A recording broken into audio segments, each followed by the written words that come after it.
Hello friends, कैसे हैं आप सब लोग। उम्मीद है मौज कर रहे होंगे, मस्ती कर रहे होंगे और थोड़ी सी पढ़ाई भी। जैसा कि लास्ट क्लास में हमने इक्विवेलेंस क्लास का कॉन्सेप्ट समझा था। अब उसी कॉन्सेप्ट को हम एक एग्जाम्पल के द्वारा समझेंगे। तो ये मैंने ऑलरेडी एनसीईआरटी का एक एग्जाम्पल लिखा हुआ है। अब इससे हम फिर से इक्विवेलेंस क्लास का कॉन्सेप्ट समझते हैं, अप्लाई करते हैं। चलिए, इक्विवेलेंस क्लास के लिए सबसे पहले क्या होना जरूरी है? एक इक्विवेलेंस रिलेशन का होना जरूरी है। इक्विवेलेंस रिलेशन होगा तभी हम इक्विवेलेंस क्लास की बात कर पाएंगे। सही है दोस्तों। चलिए, हमारा एग्जाम्पल क्या कहता है देख लेते हैं। Let R be the relation defined in the set A is equal to 1 2 3 4 5 6 7 by R is equal to. कैसे डिफाइन है रिलेशन? ए बी जो ऑर्डर्ड पेयर है, या तो वो दोनों एंड लगा हुआ है, बच्चों ध्यान दीजिएगा, एंड लगा हुआ है, या तो दोनों ऑड होंगे या तो दोनों इवन होंगे। इसको हमें शो करना है कि सबसे पहला पार्ट है जो शो करना है कि ये इक्विवेलेंस रिलेशन बनाएगा। और उसके बाद all the elements of the subset 1 3 5 7 are related to each other and all the elements of the subset 2 4 6 are related to each other, but no element of the subset 1 3 5 7 is related to any element of the subset 2 4 6। चलिए start करते हैं। Equivalence relation के लिए हमें क्या दिखाना होता है? रिफ्लेक्सिव, सिमेट्रिक और ट्रांजिटिव बच्चों। ठीक है ना। तो पहले देख लेते हैं रिफ्लेक्सिव के लिए। A belongs to capital A. Capital A पे सेट पे बनाना है हमें, करेक्ट। या तो आप इंडिविजुअली थ्योरेटिकली दिखा सकते हैं, या तो एक काम और कर सकते हैं आप। क्योंकि पहला एग्जाम्पल है तो मैं आपको पूरा पूरा रिलेशन ही बना के दिखा देती हूँ, रिलेशन क्या बनेगा। करेक्ट। तो देखते हैं हमारा ऑर्डर पेयर क्या होगा। या तो दोनों ऑड होंगे या तो दोनों इवन होंगे। तो पहले रो वन से शुरू करते हैं। वन के संग किस किस की पेयरिंग कर सकते हैं? वन कैसा नंबर है? एक ऑड नंबर है, तो वन के संग हमें ऑर्डर पेयर कहता है कि दोनों ऑड होंगे या इवन होंगे। वन ऑड है तो इसके संग क्या क्या आ सकता है? One one. वन ऑड है और थ्री भी ऑड है, 1 3 बन सकता है। 1 5 बन सकता है। 1 7 बन सकता है।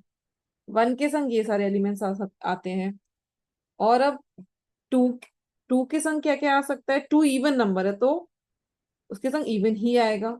2 2 आ गया, 2 4 आ गया, 2 6 आ गया। ये टू के संग आ गए। अब देख लेते हैं थ्री के संग क्या क्या आएगा। थ्री कैसा नंबर है? ऑड नंबर है। थ्री के संग आ गया आपका वन, ऑड ही आना है। 3 3 आ गया, 3 5 आ गया और 3 7 आ गया। ठीक है बच्चों। फोर, फोर के संग क्या क्या आ सकता है? फोर हमारा कैसा नंबर है? इवन नंबर है तो इवन ही आएगा दूसरा पेयर, मतलब दूसरा एलिमेंट भी ऑर्डर पेयर का। तो 4 2 आ गया, 4 4 आ गया, 4 6 आ गया। अब फाइव के संग सिमिलरली क्या क्या आएगा? ऑड नंबर है तो ऑड नंबर ही आएगा। 5 1 आ गया, 5 3 आ गया, 5 5 आ गया और 5 7 आ गया। है ना। अब हमारा क्या रह गया? 4 5 6। सिक्स इवन नंबर है तो किसी में क्या क्या आएगा? 6 2 आ गया, 6 4 आ गया, 6 6 आ गया। ठीक है बच्चों। अब बस सेवन रह गया है। सेवन एक ऑड नंबर है तो सेवन की संग क्या क्या आएगा? 7 1,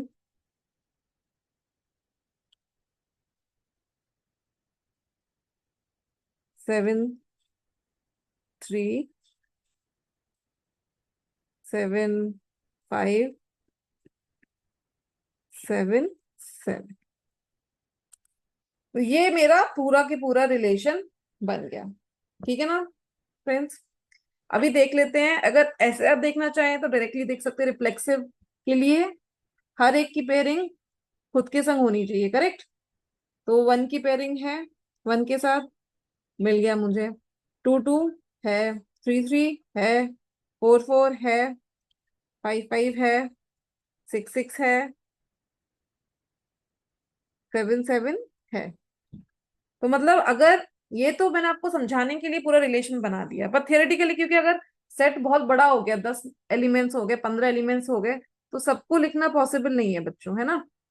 तो हम थियोरेटिकली कैसे लिखेंगे, ये मैंने आपको समझाने के लिए दिखा दिया, क्योंकि सेट 7 एलिमेंट का तो हम बना सकते, इजिली लिख भी सकते हैं।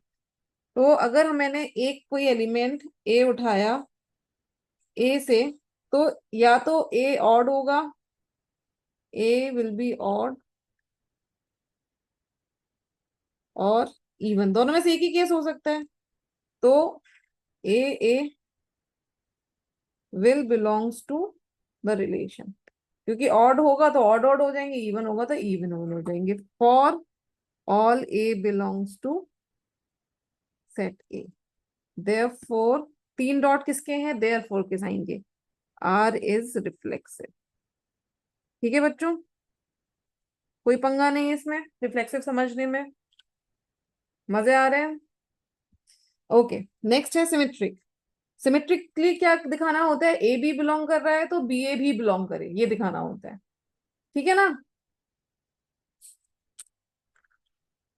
तो let A comma B belongs to relation, और रिलेशन जैसे डिफाइन था तो उससे क्या पता लगेगा कि A and B are either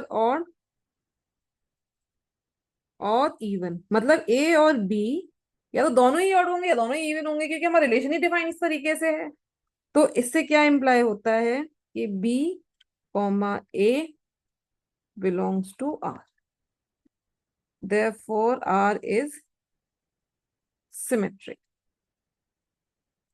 ठीक है बच्चों, कोई दिक्कत नहीं समझने में, करेक्ट।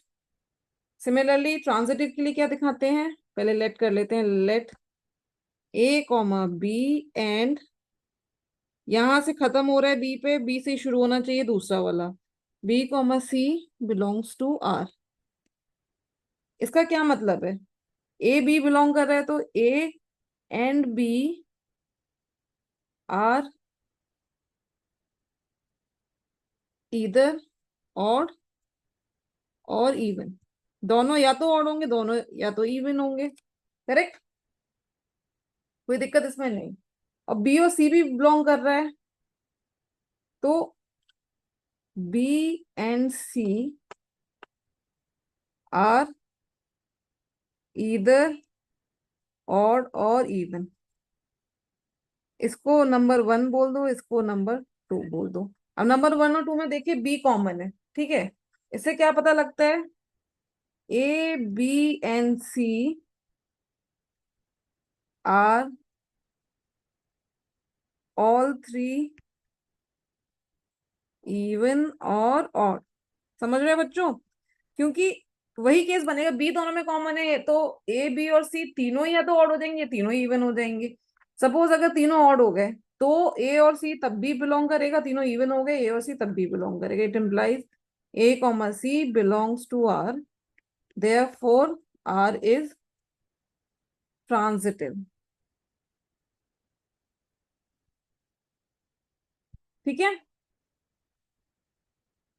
और यहाँ पे एक टर्म हम यूज कर सकते हैं, साइमल्टेनियसली। साइमल्टेनियस का क्या मतलब होता है, एक साथ उसी समय। ठीक है, तो ए बी सी या तो तीनों ही ऑड होंगे या तीनों ही इवन होंगे साथ में। ठीक है, देयरफॉर हमने तीनों दिखा दिया, रिफ्लेक्सिव, सिमेट्रिक और transitive. Therefore R is an equivalence relation. कोई दिक्कत बच्चों इस बात को समझने में, कोई दिक्कत है, कोई प्रॉब्लम है, कोई डाउट है तो आप कमेंट सेक्शन में डाल सकते हैं। अब हमने क्वेश्चन का एक पार्ट तो प्रूव कर दिया, क्या, कि आर एक इक्विवेलेंस रिलेशन है। ठीक है बच्चों, अभी नेक्स्ट हमसे क्या पूछ रहा है कि 1 3 5 7, ये जो है इसके एलिमेंट्स आपस में रिलेट करेंगे, तो ये कैसे दिखाना है। अब 1 3 5 7 में आप ये जो 1 3 5 और 7, all elements of 1 3 5 7 are related to each other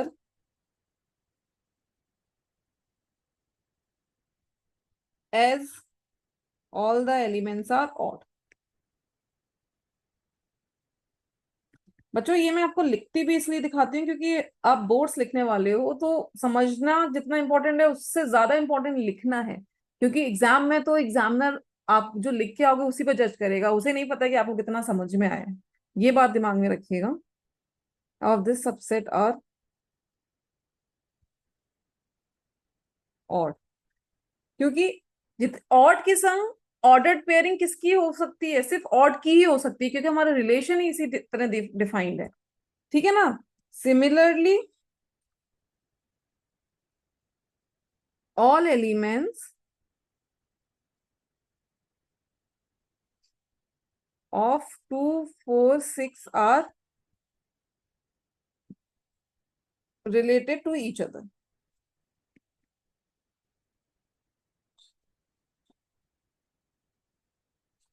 as all of them are even।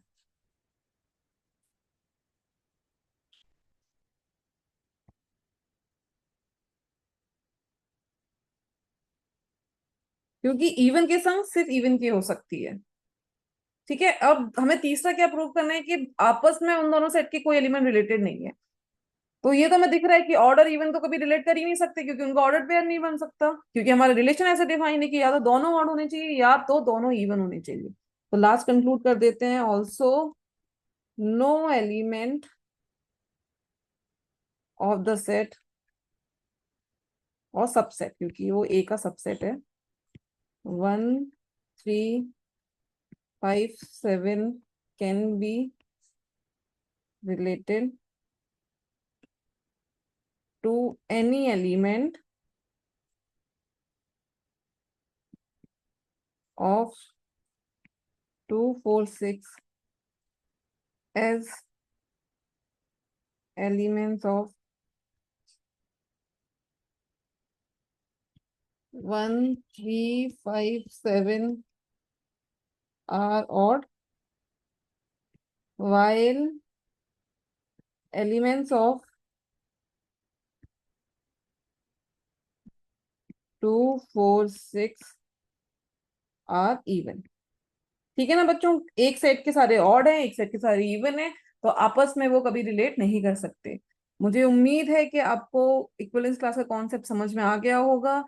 मैं नेक्स्ट एक्सरसाइज शुरू करूंगी नेक्स्ट क्लास में, तो उसमें आप जुड़िएगा। उसमें इक्विवेलेंस क्लास के आपको और क्वेश्चंस मिलेंगे और बाकी टॉपिक के भी बहुत सारे क्वेश्चंस मिलेंगे, और हम एक एक क्वेश्चन को प्रॉपरली सॉल्व करेंगे, लिखना सीखेंगे बोर्ड में कैसे लिखना है।